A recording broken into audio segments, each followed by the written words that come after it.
How you guys doing? My name is Patrick. I represent Midwest Vintage and Heavy Seven Hearts. I'm here with one of, I would say for the athletes, man, y'all got to know him. You definitely know him. You've heard about him. With the basketball tip, man, you hold some records? Yeah, I was part of the first time in school history, 2018 Sun Prairie State Tournament. Okay. Yeah, I was first team All State, first team All Conference, Big 8 Player of the Year, Big 8 or Madison Area Player of the Year my senior year. So definitely had some good accomplishments coming out of high school. Yes. So this is Marlon Ruffin. I would say right now he's right there on the cusp of going to the NBA, D-League type of thing right now, but he's figuring it out. Yes, sir. He has a lot of different, he has a business. Yeah. We're going to go all over that, man. But thank you for coming in, man. I really appreciate that. Finally made it back, man. Yes. I've been across the waters the last couple months and, been around here in America, but now finally making it back to the 6, Madtown, Madison, just to see my peoples and, kind of come get a feeling of where I came from. And, so I'm happy to be here and finally, get on the scene. On me. Yes, sir. So what was your childhood like, man? Hey, man, it was good. I come from a good stock. I come from 2 parents. My mom and dad have been married over 30 years. They're from St. Louis, Missouri. So, they're kind of like an old school type of traditional type of family. So I would say I was raised, very well. Yes. My parents, they made sure me and my brother and my sister, we had 3 meals. We didn't have not, I would say, but I would say, basically growing up, it was all ball, football, basketball.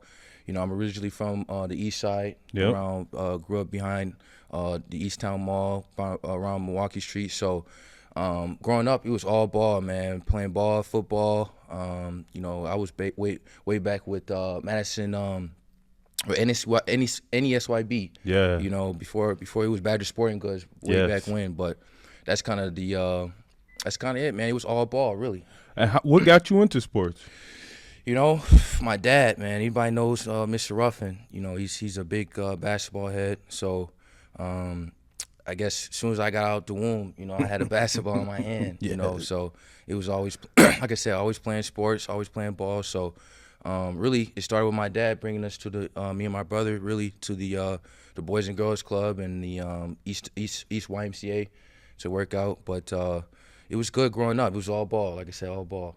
How important was it to have your dad in your life and also be somewhat of a coach and mentor to you? I mean, that's kind of one of the biggest things that you can have, I would say, for a young black male growing up. Here in Madison, my dad was kind of revolutionary as far as implemented in me and my brother that, hey, you guys got both your parents, but especially having your dad, you have that guidance. Yep. He'll get on you when he's supposed to get on you. He'll tell you about stuff and make sure you're in the right path. And so I commend my dad for, molding me and my brother, to be outstanding young men. Yep. So who were you looking up to as in the basketball scene when you were growing up? Oh, man, you got to go all the way back to, you got Nimrod Hilliard out of the East, then the Memorial guys, you got Vander Blue, Jerron Mayman, Junior Lamamba, Brandon Ortiz.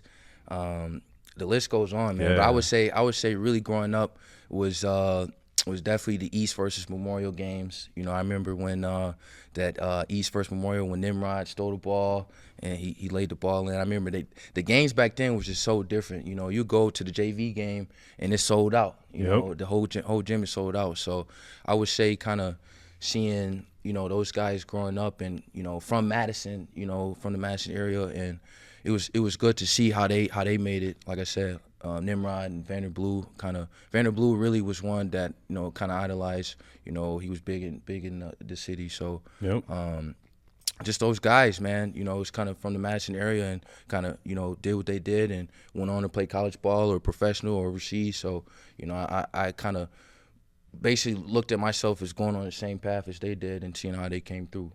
How important was like basketball for you as a young man, just to get the opportunities you have now? I mean, it's like I said, as long as I can remember, basketball has really been my life. From being able to meet new people. Like I've met obviously been over the world now, but you just you travel all over the world. I mean, you travel over the country. You know, I done been to just about every state, really. Yep. You know, so that's kind of the main driving force. And then obviously it's got me to college and now playing professionally overseas with, you know, different options on where to go. But, you know, basketball, if you use it right, you know, it's what one thing my dad has told me. You know, if you use it right, you know, it'll take you a lot of places. So Okay. I feel like, you know, I've tried to keep my head and keep everything on pace to, you know, work out, do the right things, to keep my nose clean, and, you know, do it right. And, you know, it's paying off. You know, it's paying off. So What were you known for in high school, man? What did people know you for? I playing basketball obviously, but you know, I was a fun guy. You know, I like to come and hang around, you know, and be cool with everybody. You know, but main thing was playing ball, and you know, I know a lot of guys. I say that, you know, I know everybody from, you know, the east side. You know, so just basically just being around, hanging out. You know, I was always a guy that was cool to everybody, really. Yep. So I ain't really have no problems. You know, and I feel like I was wanting to show love to everybody. Did you have any? What was your dream job, and did you have any jobs growing up? You know, I'm kind of like I've always been a big entrepreneur. Even when I was a kid, I would, you know, go and find things at thrift stores and go sell them on eBay, or, you know, basically just trying to find a flip. So I would say, kind of growing up, I would say my dream job would be basically a businessman. You know, have my own business. You know, being a boss. You know, I've also had, you know, some interest in real estate and different stuff like that. But I knew basketball was going to be something big, because, you know, I put a lot of time in since a kid. So it was only going to make sense to go that way. What is something you wish you knew about the business side of the sport before, like, getting into it? Man, that's a deep question. You know, it's a whole different ball game now. But kind of growing up, I wouldn't say it's a politic type of thing, but I would say a lot of stuff that I didn't know coming in, now knowing after looking back. You know, it's all really sometimes who you know to get you in the door. But kind of the biggest thing I would say is I don't know. That's a good question. Yep. That's a good question. It's definitely crazy to think about, but I don't know. And then being overseas, man, it's a culture difference. Oh yeah. You having a different formula with the because basketball is different overseas. Oh yeah, it's a whole different mechanism. And you know, this was my first time going outside the country. Yep. You know, so when I got on the flight, man, it was, as soon as I got into the terminal, everything was just completely different. And that was kind of like one of the biggest eye openers. But once you get on that flight, you know, I remember my parents had dropped me off, and you know, I didn't look back, you know, when I was going into the airport, because I knew, hey, this is it, you know, you're getting ready to go. So when I got on the flight and, you know, made it over and touched in, I got into Istanbul, then flew to Bucharest, Romania. And then, you know, once you get there, it's like, these guys have a whole different type of history, man. Yep. It's like everything's different, you know. And I would say kind of the biggest kind of pointer, I would say, on a realistic note, like, it was kind of the first time I ain't feel like how, you know, a black man feels in America. I would say, like, I felt welcome. You know, I wouldn't say that I don't feel welcome here, obviously, because, you know, this is my home in America. But it was a feeling of, you know, they were interested in me. You know, it was a feeling of, you know, they I wouldn't say they don't want me to not prosper, but like it was a good feeling to, you know, be just a regular person, and obviously being a basketball player that added on to it. But it was a good feeling just to be cool with everybody, and, you know, they look at me as a person. So. What are some do's and don'ts? Because I know going over there, some people get lost in the sauce. Oh my goodness! I mean, you gotta think, like, the whole rule book is I wouldn't say it's completely different, but, you know, you can't. There's no guns over there, you know, so it's a little bit safer than, you know, here in America. But it's almost like, you know, you go to a place and you don't know what's right or what's wrong, but you just want to just stay level-headed. Like, one of the biggest things when I was over there, you know, here in America, you know, if you walking across the street, Like if it's says don't cross, like if there's no cars coming, you're gonna cross and walk over it, you know. So when I first got to Romania, you can't do that, you know. Yep. When it's a red, when it says red, don't walk. And so when I was there, probably like the first two to 3 weeks, I was just crossing the street, had my headphones on, everyone's sitting over there just staring at me. I didn't know. And then eventually, I had talked to one of the guys that's from the town I was in. He was telling me about what the do's and don'ts to do, and he said that's a big no-no. They'll take you to jail. So Wow. that kind of made my heart really sink. It's like, wow, I'm sitting over here doing this, like, you know, doing this in America is nothing, but over here it's all different. So, you know, you kind of get you get used to the change, but it's a big difference for sure. What do you think are the differences of overseas and maybe somebody that's in the NBA or that's in the NCAA right now? Well, I would say overseas, the whole game is different. You know, you got FIBA rules. You know, I say the biggest difference is kind of the physicality. And, you know, obviously I don't play in the NBA, but, you know, I know it's a couple guys, my best bud, Yep. Jalen Johnson, you know, Yep. so I've been around him and seeing how they play. You know, I would say the biggest difference is obviously the skill level. Like the guys overseas are very skilled, but, you know, the guys in the NBA, you know, they get paid for a reason. So, Yep. but for as far as the highest levels in Europe, man, you know, it's almost the same thing. It's just really whoever puts the work in. You know, if you got a good work ethic, you know, you're gonna make it. So, and then in the college game, I think the whole game has changed, man. Yep. I mean, in my opinion, it's changed for the worse. You know, you got guys, you know, obviously I'm happy for everyone that's getting paid and stuff, but I think it might take away some integrity towards the game and kind of the realness towards the grind, and having that, you know, hey, I'm going to school to play ball, get my schooling in, but not just to play and get money. You know, Yep. I just think that's going to be a big change in the narrative. Do you think that can help the game in the future, being like coming out of college, everybody's not going to the NBA? Right. It's a very, very Yeah. limited amount of people that make it to the league. Right. So as an athlete, is it now like when I'm in college, man, I got to create a brand or create, Oh, yeah, for sure. attention for myself? Yeah, and like I said, like for me, you know, even starting in high school, like, you know, I wouldn't say I was a late bloomer, but I kind of had to build my own image. You know, I Yep. had to, you know, stand on my own 10 toes. So I think, you know, if you go, you know, and build your own image, you know, that's your way to go, you know. So What age did you realize you wanted to take basketball as a profession? I would say it was my freshman year going into my sophomore year of high school, playing AAU, and I kind of got a growth spurt, and then kind of got stronger and got way better, and then I went from junior varsity into varsity my sophomore year, and then, you know, had some decent success, and then that next summer I went from, you know, basically being a role player on the team, on varsity team, to being an all-conference player. So Yep. once I did a points jump from, you know, 8 or 9 points to almost 20, you know, that's when I was like, hey, you know, if I really, you know, stick in it and stick it all the way, you know, I'm gonna go and I'm gonna do something successful with it. So Who was the first person that bust your ass or that was like giving you real comp? you know, growing up in Madison, guys from, you know, the Madison Spartans, and, you know, you go and have, I wouldn't say a rivalry, but kind of growing up, you have that, it was all love, but it was rivalry. So, you know, I wouldn't say nobody bust my ass or doing that, but I've definitely had some good battles with some of the boys growing up, and, you know, you just put you in a competitive. I've always been in a competitive, you know, mindset of, hey, I'm trying to get some shit done. You know, you're gonna feel me once we get off the court. So, Yep.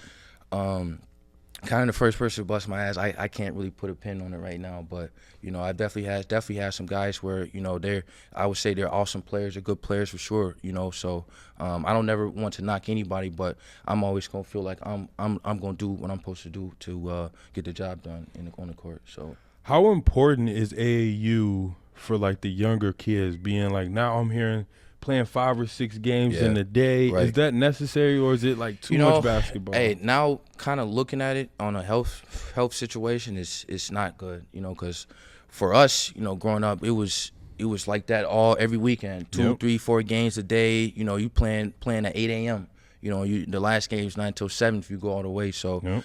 I think I think it's good repetition. It's good, but I think that's where you're starting to see a lot of injuries once you start to get older, and you tack all of that on, and you start to lift weights and this and that. I think you're starting to get kids where they're getting burdened. So, in my opinion, looking at it, I think it doesn't have to be that strenuous. It doesn't have to be that that many games, but I would say for AAU, the games changed for AAU. You guys got. I wouldn't say the integrity is gone, but it's changed. Before it was, guys trying to go. I'm trying to get a scholarship. I'm trying to go. I'm trying to put my name on. Now it's, I'm going to play for this team. I'm going to be on the circuit. Instead of trying to navigate yourself into making it. Is I feel like the priorities a little bit off. But I think the game is still the game. The AAU game is still the game, and you got guys that are still trying to make it, but I feel like everything is different from when we came up. We was really playing ball. I think some of the kids now, they grew up, they playing on the phones. They not. We was playing outside on the park. Was playing on the park and playing on the bike. So I think the game has changed for sure. But growing up and looking at it now from back then, I think we had it worse too. But when you can analyze it in a way that for the younger generation to get better, I feel like it might be something to change. This video is sponsored by Heavy 7 Hearts. Everything is one of one or exclusive. Our mission is to change the world one trend at a time. If you go to our website, you will see Proud to Pay. This item is for all of our customers that want to support us in our mission. Thank you guys, and we appreciate you. And so, kind of piggybacking off that, for an athlete in Wisconsin, is it different than maybe living in California, maybe living in Chicago, where there's a bigger, I would say, attention on these athletes? Absolutely. I mean, like I said, growing up playing, I played for NESYB. Everybody was from Madison, so that anytime we would go and play in Chicago or Milwaukee or anywhere, they would kind of look at us like, we're not like that, or we're soft or this or that. So I would say that that's kind of been my whole thing as far as just the narrative here in Madison. Like, hey, we're a city too. We're not sweet. We'll go and play ball, and we're gonna talk our talk too. So I think in Madison, for me growing up, like I played with Keyshawn Justice. He's another one that's he gonna talk his talk when he play. So just the people from the area, like the guys I said in high school, I think they had that same chip on their shoulder. Like you gotta have that chip when you coming out, especially when you going to, like I said, Milwaukee or Chicago. They kind of look down on you. So I think that's kind of one of the biggest things is trying to hold our part. What advice or tips would you give to an athlete being like he's 14, 15, he's trying to figure it out, he's in Madison and maybe don't have a lot of resources, but he like, man, I'm just as good as anybody else anywhere else? Man, I'll say, I kind of prided myself into saying I'm going to make it regardless. There's not going to be nothing that's going to stop me from getting where I need to go. And kind of the biggest thing that you got to do if you're young, and you got to watch who you hang around with. You got to watch your surroundings, because the people that you will be around, you might not be on what they're on, but what they're on might influence you to get off track. I would say to have a good circle, have good people in your corner, and stay grinding, man.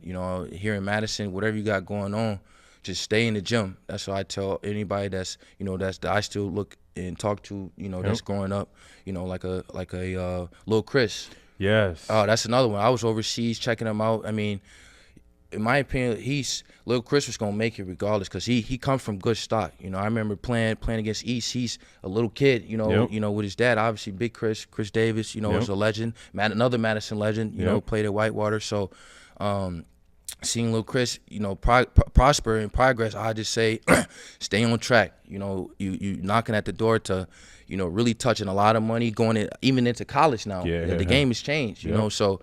Hey, I'm happy to see the growth from a kid to now in high school and doing his thing, to scoring 40, 50 points a game. I'm like, wow. Yes. I mean, he's shitting. Yeah. So I love to see it, and I'm hoping him the best for sure. Yep.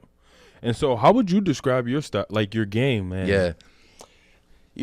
I've always kind of had, I wouldn't say an awkward type of game, but my game has definitely been unorthodox, and I feel like I've made it. I've patented it. Like my game is different, but I think the biggest thing that's driving me is my competitiveness, man. I wouldn't say a big ego, but I've always had to go out and prove myself. Whether that's in high school, middle school, college, and even in pro. I feel like I've always had to overcome some type of challenge, whether that be the coach or a player, whatever it might be. I feel like I've always had to go and prove my worth. So my game, I just pride myself on having that dog. I feel like I got that dog, and I think that's what's really propelled me through all the trials and tribulations that I've been through in college and pro, and trying to navigate and trying to find my place. I think that's the biggest part of my game that goes a long way. But on the skillful wise, I feel like I'm a good attacker, and I play hard. I play very hard, and I've been a good scorer. I was a 1,000-point scorer in college. 1,000-point scorer in high school. So. Yeah, that's really how I'm coming. Does it give you any motivation seeing Tyler, seeing Jalen, seeing even Tyler over in Miami? Yeah. We got not a lot, but we got a few players that are superstars or making big names in the NBA. For sure. And and I think they came up around your time too. Oh, absolutely. Yeah, I mean, that's what I'm saying. We grew up, I grew up playing against Tyler Hero and Tyrese Halliburton, all these guys. We grew up playing against each other. It was battles. And then, Jalen Johnson, that's my boy. We talk every day. I was just out there in Georgia hanging out with him when I got back. But, it's, in my opinion, it's beautiful to see, not only guys from Wisconsin, but, being close with Jalen, obviously going to high school with him, and, being with him through, his journey in the NBA a little bit, So I think it's important to look on the fact, like, hey, Wisconsin, even where I'm all over the country I'm from Wisconsin, like we don't have sweet guys out here. We don't have no scrubs. We got guys that are really doing it, what I'm saying, are really doing it. So, it's a big piece in looking at Tyler and Tyrese and knowing that, I grew up playing against those guys, and, they're in the NBA, I'm overseas, but, we're one of the only ones still going, you know what I'm saying? So it's awesome. What's your favorite quote, man? Oh, that's a good question. I got a lot of good quotes, but I think, what's a good quote? I don't know. I kind of just say watch who you hang with. That's really what it comes down to. You keep your priorities on straight, but basically just keep your head down and keep going. You know what I'm saying? Like, block out all the noise. It's a lot of people that will have opinion or say something, but if you stand on what you stand on, you're gonna be good. And that's kind of, I don't think it's a quote, but that's kind of one of my mottos. And saying, like, fuck what they talking about. I'm doing what I'm gonna do, and I'm gonna get the shit done. And I feel like when you stay in your own lane, and you don't really look at others or how they're doing, how this person's doing, like, you really see real progress in yourself. So I try to keep my head centered on what I got going on, and congratulating everyone that whatever they doing, I'm happy for you, but I'm focusing on what I got to focus on, and that's my motto is stay what you got going on. So with Madison being somewhat of a college, it is a college town. Right. Why you didn't go to UW? Oh my goodness! And what is like what is the perspective of an athlete and being in Madison and looking at UW-Madison basketball? Well, on a real note, when I was a senior in high school, I had a little time with Wisconsin recruiting me, but I would say the culture, here in Madison, you kind of got like deep in Madison, you got like an urban city type of feel, and, the Badgers is, Wisconsin, they got a lot of respectable guys. Coach Gard is a great man. Orlando Tucker, Joe Krabenhoff. These guys I was able to talk to on my visits, and being from Madison and having the Badgers being the spot. That's if you get to the Badgers or anything, you're a celebrity. So I think they have a good program. I mean, their numbers speak for itself. Their reputation speaks for itself. But I think some of the guys that came from Madison, if they would have got a chance to play for the Badgers, it could have been a whole different metric. But I would say for me, obviously I wanted to go, but God has His own plan, and we don't look at anything as regret. Whatever happened. So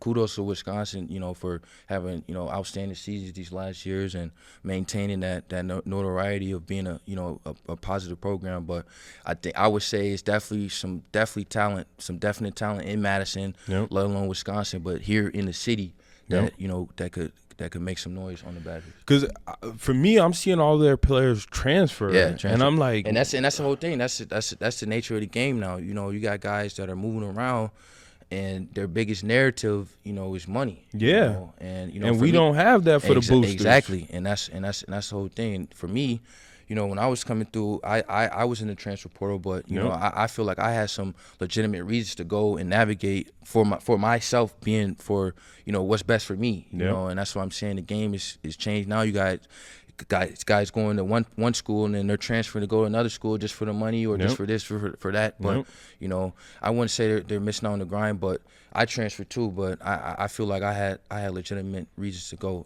I didn't when I came out of high school, like I said, I was first team, player of the year, everything, and I didn't have any scholarships, no D1 scholarships. So so out the gate, I had went up to as a preferred walk-on at UWM, Milwaukee. A lot of people don't know that. So I was up there for a summer, and I kind of got the feeling like, hey, I don't want to go and just be kind of like a practice player or not something that's significant. So, I made the decision to go and chase my dreams and go junior college.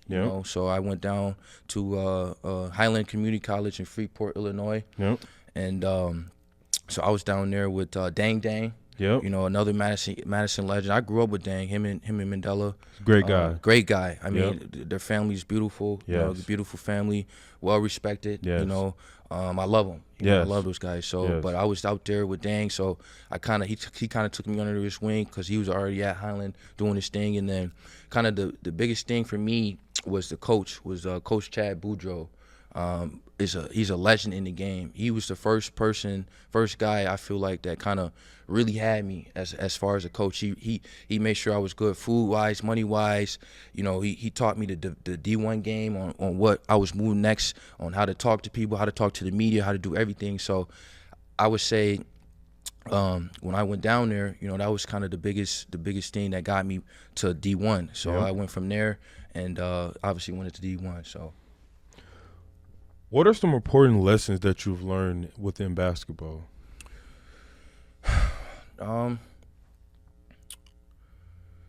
Important lessons. I would say, if you don't put the work in, it's gonna show.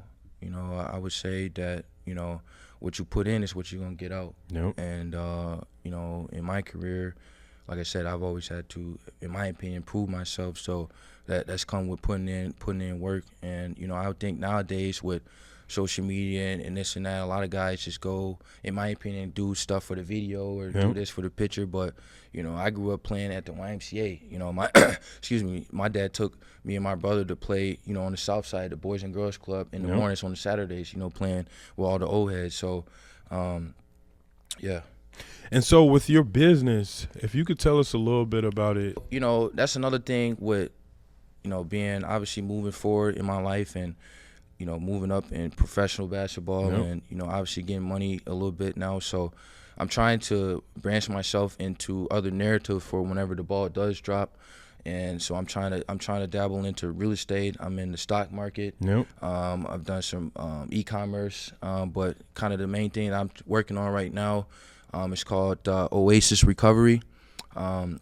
The main product is a personal steam sauna. It's a lot of benefits that come with having the steam sauna and using the sauna in a cold plunge every day.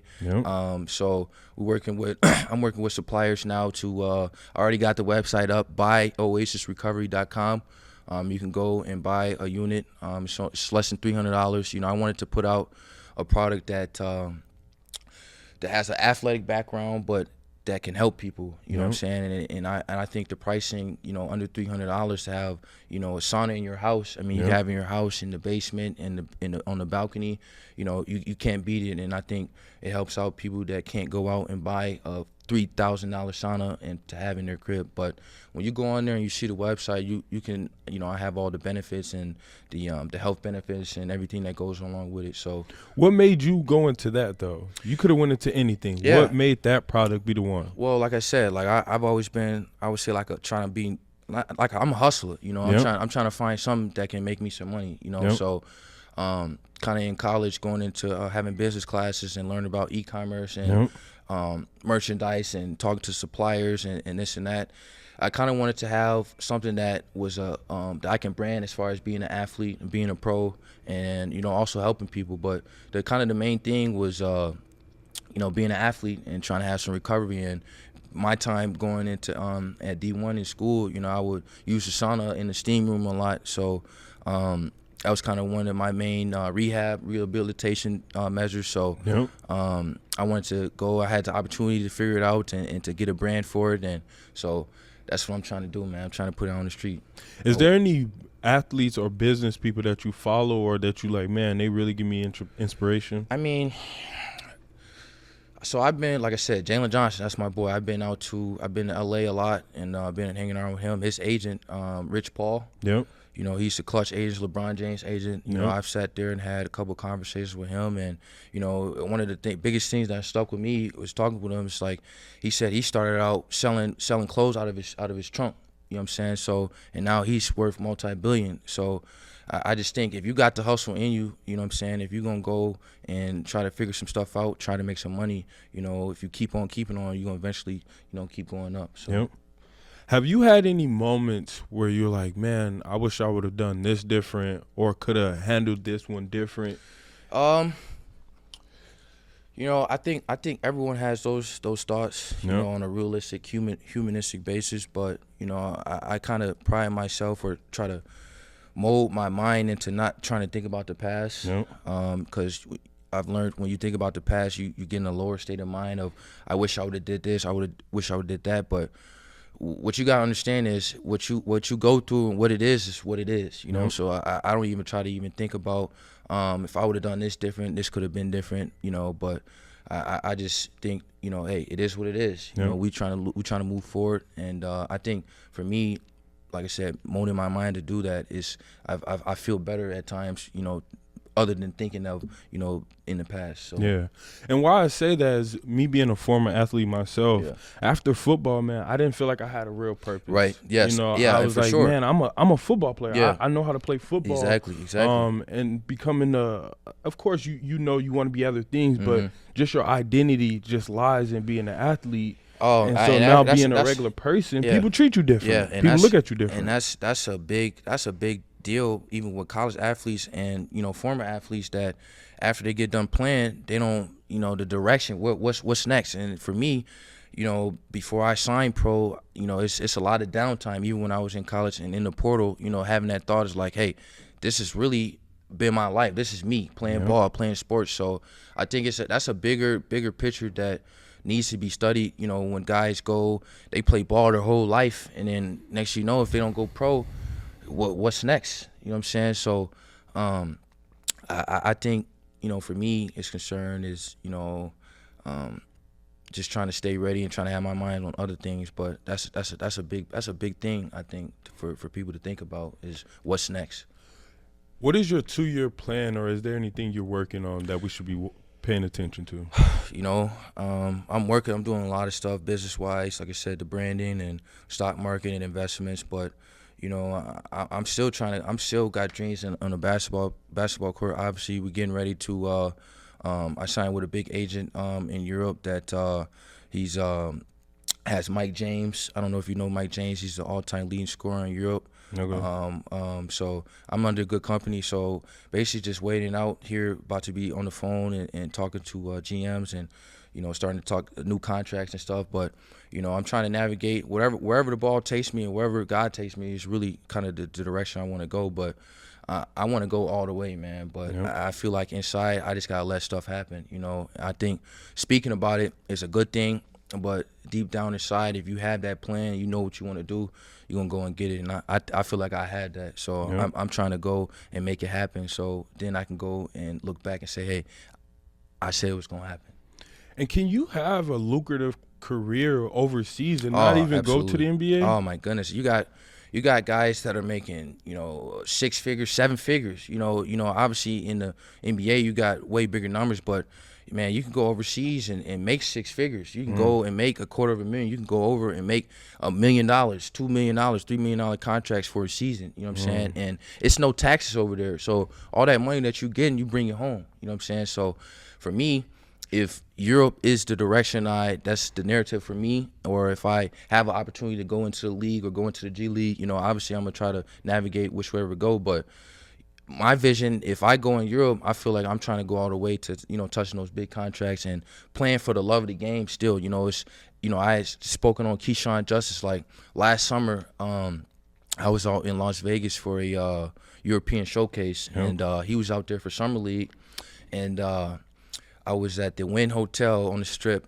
and got in the elevator, and next it was Keyshawn. And I haven't seen him. I ain't seen him since the last year of school. He went to Santa Clara. I was at my school, but I ain't seen him in a while. And as soon as I see him, I gave him a hug, shook up and everything. We was talking like, man, we started off together playing at the Boys and Girls Club, playing at the East Madison Community Center, the Goodman Center, being rivals all the way, not rivals, but, through high school, we had good battles. It was always a battle. So from going from there and having the success in college, and then finally meeting up, getting ready to go pro, that was huge, man. We was just saying like, man, look how far we came, man. We from Madison, now we in Vegas, really doing it. He's like I said, he's on his way into making it into the league or whatever he's doing. But that's kind of the biggest thing that was important to me. It's like, hey, you got to remember where you came from. Yeah. And so I want to ask you this, man, because I know he's important to the basketball community in Madison. Yeah. How did it affect you when Derek Gray in the unfortunate situation? And also tell me a great moment with him, because he was busting. He was getting it in. Yeah, well, that's a whole touchy subject, but RP to him. I was actually working. Everyone was at the gym literally like a week before, and he's always had a good spirit. Him and his brothers, they were good, but he was good, man. He had some good moments playing ball against him. It was always a respect level, and it was always love. But it kind of hurt my heart to see playing ball. And that's how it went. So he's comes from good stock, good mom, and good family. So. Rest in peace to rest in peace to his soul.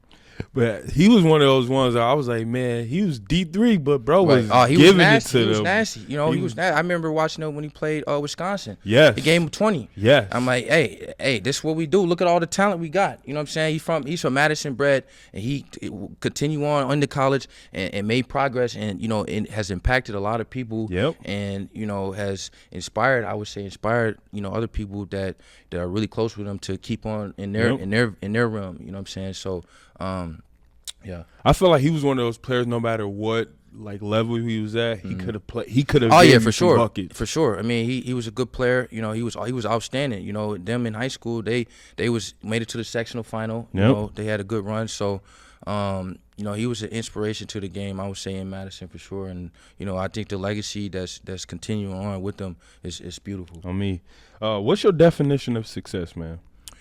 My definition of success would be, one, I think having a great mental state. I would say having your body in the best shape it can be, because that's the essence of life, is keeping your body together. But I would say whatever field you in my opinion, I don't think money defines success, because you can have a lot of money and have no friends, or not be happy, or not really have any type of real purpose. You just got money. You know what I'm saying? So the success, I would say, if you are well liked by your peers, if you have good testimony, if you are putting your people on, if you are, just have a good will, good spirit, a good feeling about yourself. Some people can go and do some back door to get some type of fake success, fake money or this or that. But I think the success is when you can come around and have respect in your community. You can go and talk to any person, with respect, and basically just having a good respect. I think that's a successful, person. And definitely, obviously, whatever career you're in, if you are on a continuous growth, I think if you were steadily growing, you'll be successful. So, in my opinion, I'm still on my way. people can sit up there and say, well, you know, you had a good career in high school, a good career in college, whatever, and now you're pro. You know, now you're successful. But you know, I'm trying to get to a higher level. Yep. You know, I'm trying to branch out into business. I'm trying to get, you know, be successful in different areas. But I'm also trying to have a good network of people that can rely on me. I can rely on them. I can call them. You know, if it's business or family or whatever it is. You know, I just want to be well rounded and, you know, have a big network. And yeah, that's my definition of success, man. Okay. And to end it off, man, if you had 10 seconds to talk to the people, what would be your message? I would say, you know, kind of my perspective as far as how I've moved up in life is that don't let nobody tell you that you can't do it. You know what I'm saying? People said I couldn't play Division I. I went as a walk-on and went JUCO and then made it into D1 and had my successes. You know, some people said I couldn't make pro. Now I'm pro. You know, don't let nobody tell you what you can't or can't do. You know, if you put your mind to it and really put the effort and the action, that's really the biggest thing with people. You know, they'll sit up there and say something or say I'm gonna do this, but what you do and what you show, that's two different things. Yep. You know what I'm saying? So I feel like for me, you know, I can pride myself of saying, hey, I was a 1,000-point scorer. You know, I was a good teammate. I feel like I was good in my communities. I was, Yep. you know, I don't have no bad mojo coming from where I was. So, yeah, stand 10 toes on what you got going on. You know, be yourself and stick it all the way to the moon, baby. And where can they find you on social media? And also shout out your brand. Oh yeah, so 608 Marlon, 608 being from 6, man, and Marlon Marlon. I'm on there. I don't post as much. I'm trying to get my social media going and continue that with branding and stuff. But then buy oasisrecovery.com. I'm gonna definitely put some more details and information out. But we got a lot of stuff. We got a lot of stuff cooking up, man. Like I said, stock market, the real estate. It's a lot of motion coming. And I'm going to end it off with this. I'm going to be a little messy. Yeah.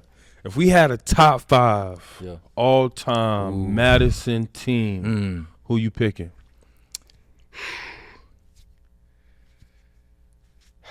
I would say top 5. I mean, you can almost go top 10, and you gotta. I want that 5, though. 5. I want that 5. Well, I would say at the 1 would be Nimrod, of course. The 2, it's either got to be Wesley or Vander. At the 3, Jalen Johnson. You know, if he's Madison, he's Madison. He's Jalen. You know, I know I pick on him a little bit, but he's mad. I think he's on there. You gotta have Jerron Mayman. Yep. You know, he was a beast. Then you gotta go all the way back to I would say me in there, but I definitely would say me in there, but Yep. kind of looking on and giving the love to the other guys. I would say that 4 plus I'll help you out. Get a yeah. 6-man too. Get a 6-man. Get a 6-man. I'll say I'm 6-man, but I'll Yep. say Vander, Nimrod, Jalen, Jerron, Julian Mamba. You know, he was a beast. He went to Providence. Let's see. You got Dang.